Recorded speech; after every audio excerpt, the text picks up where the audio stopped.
Halo guys, Assalamualaikum warahmatullahi wabarakatuh. Kembali lagi bersama aku Juwita di channel Juwi Talks.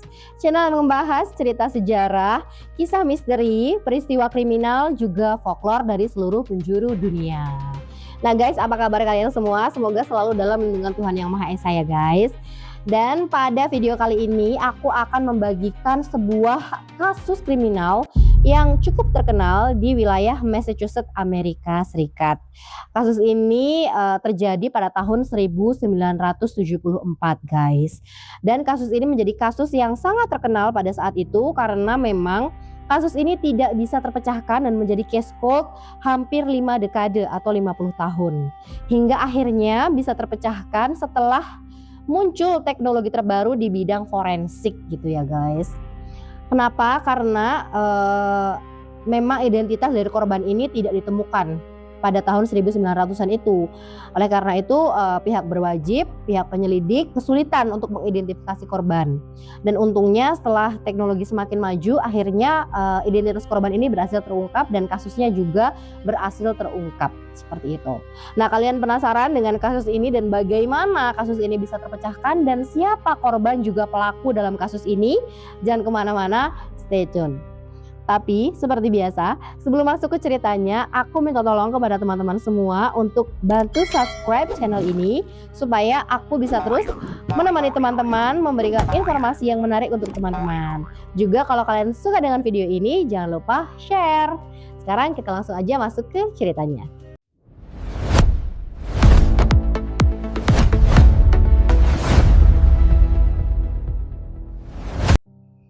Nah, kasus ini berawal pada tanggal 26 Juli 1974 di wilayah West Point Dunes, Provincetown, Massachusetts, Cape Cod National Seashore, Amerika Serikat. Gitu ya guys. Aku minta maaf kalau dalam penyebutannya mungkin ada kesalahan.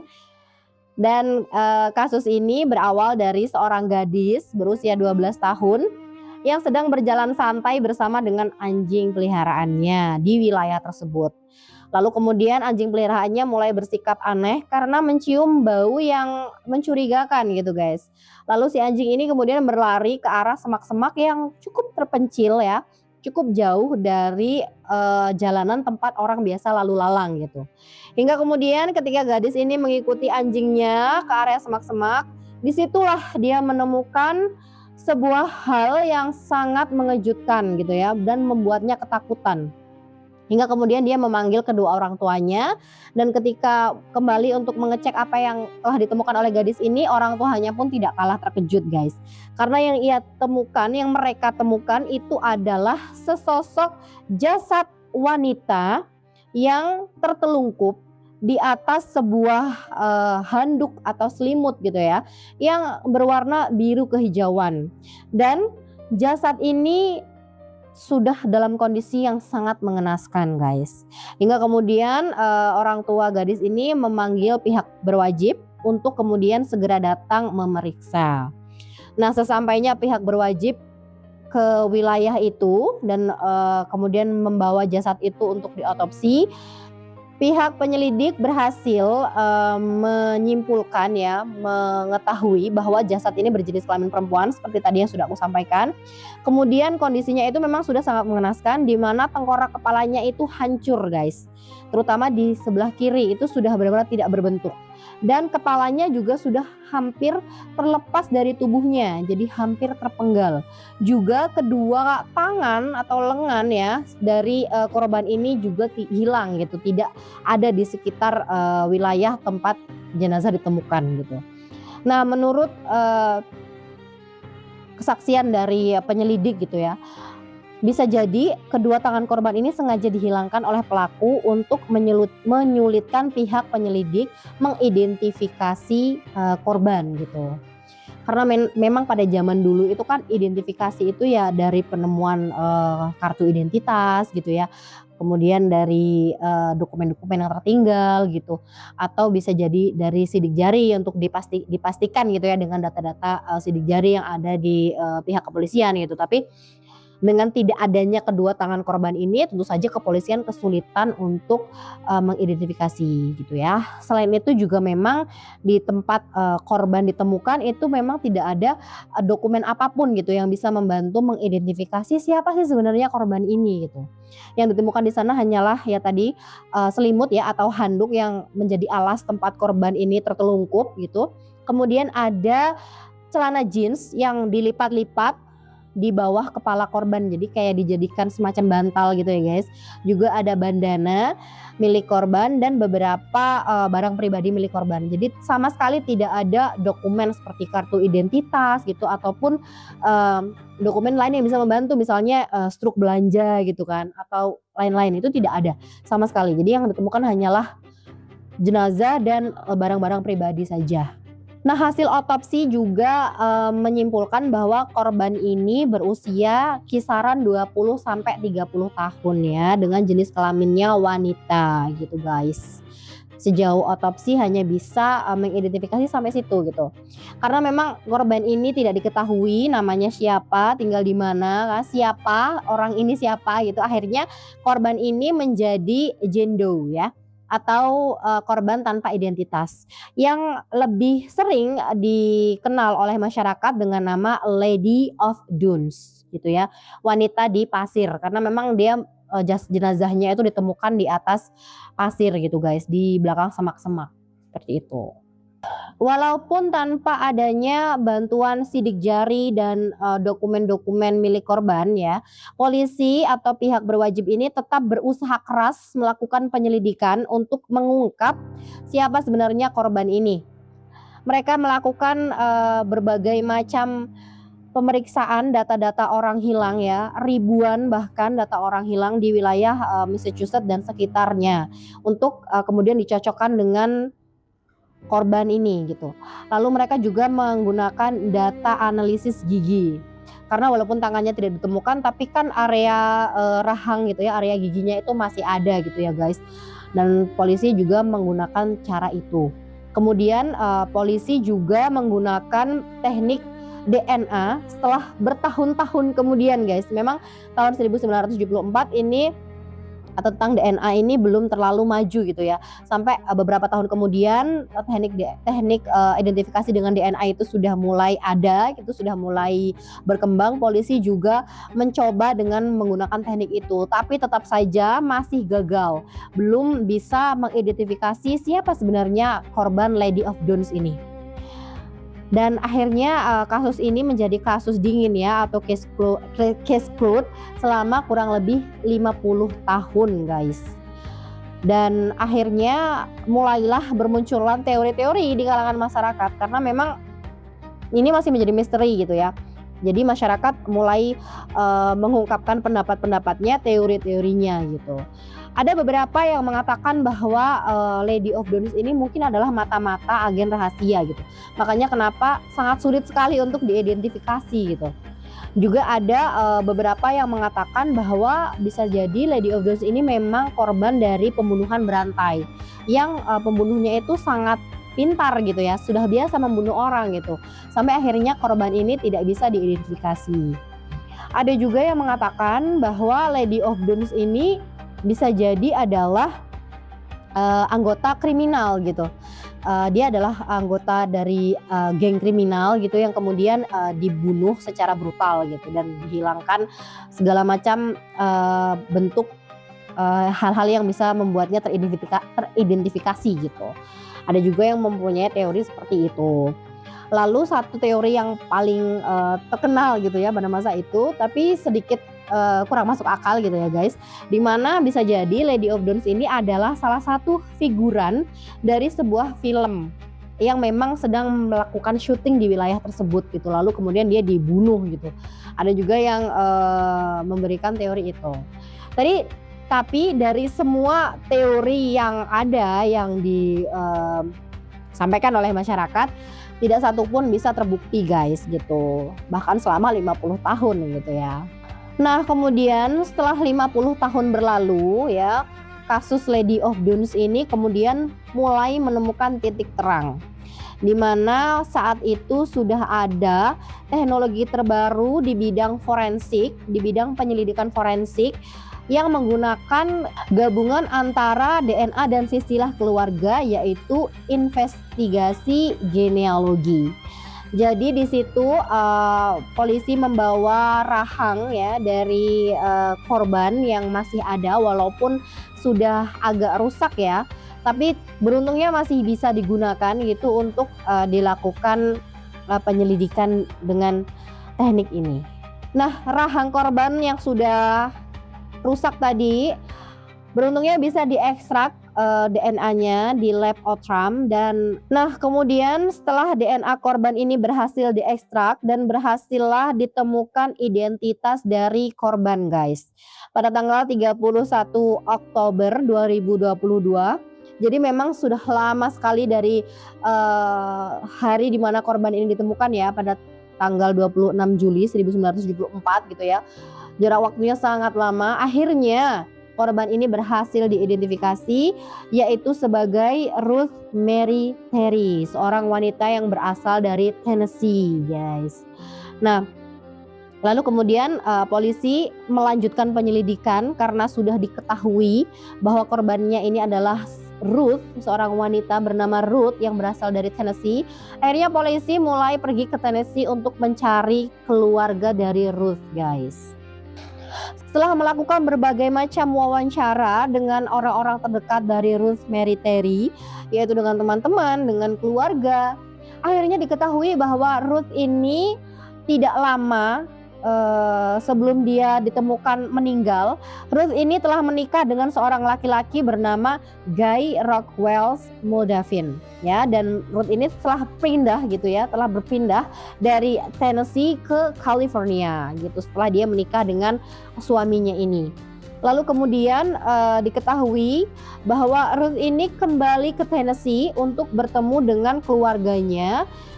Dan itulah terakhir kalinya keluarga Ruth melihat Ruth dalam kondisi masih hidup gitu ya, guys. Setelah itu keluarga sudah benar-benar kehilangan sosok Ruth ini. Sudah tidak bisa dihubungi dan tidak diketahui di mana keberadaannya. Akhirnya setelah mengetahui fakta ini, polisi mulai memfokuskan penyelidikan kepada suami Ruth, yaitu Guy Rockwell Moldavin ya, atau di sini aku akan memanggilnya sebagai Guy saja ya, guys.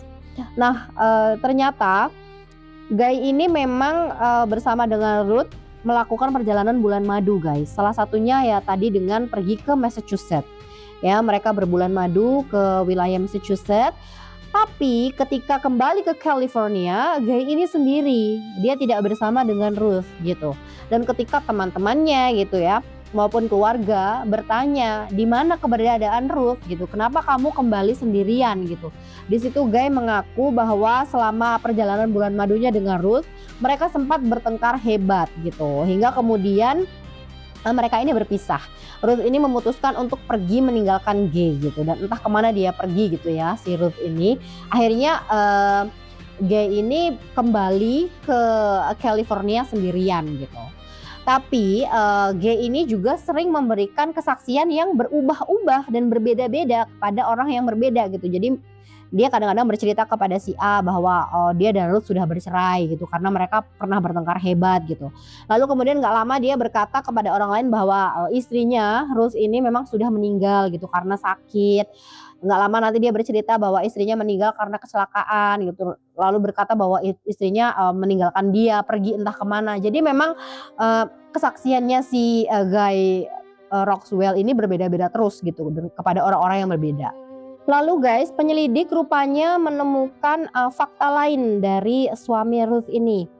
Bahwa sebelum menikah dengan Ruth, Guy Rockwell Moldavin ini sudah pernah menikah dengan seorang wanita bernama Manzanita. Dan wanita ini juga memiliki anak bernama Dolores. Jadi Guy ini menikahi seorang janda gitu guys, bernama Manzanita, dan dia juga memiliki seorang putri tiri bernama Dolores. Dan baik istrinya maupun putri tirinya ini juga dikabarkan menghilang secara misterius pada tahun 1960 guys gitu. Walaupun kemudian kasus hilangnya Manzanita dan Dolores ini juga dilaporkan kepada pihak polisian, namun nyatanya Guy ini tidak pernah diselidiki lebih lanjut gitu. Jadi ya sudah hilang saja gitu. Kasusnya juga tidak terpecahkan. kemana perginya Manzanita dan Dolores ini juga tidak pernah diselidiki begitu. Lalu kemudian Gay menikah lagi dengan Ruth married Harry ini. Dan kemudian pada tahun 1974 ternyata Ruth ditemukan sudah meninggal dunia gitu ya guys. Seperti itu. Nah di sini semakin menguatkan kepolisian bahwa Gay Roxwell Moldavin ini memang bukan laki-laki yang baik gitu. Bisa jadi dia memang adalah pelaku dari hilangnya Manzanita dan putrinya Dolores, juga pelaku dari meninggalnya Ruth Mary Terry gitu ya guys.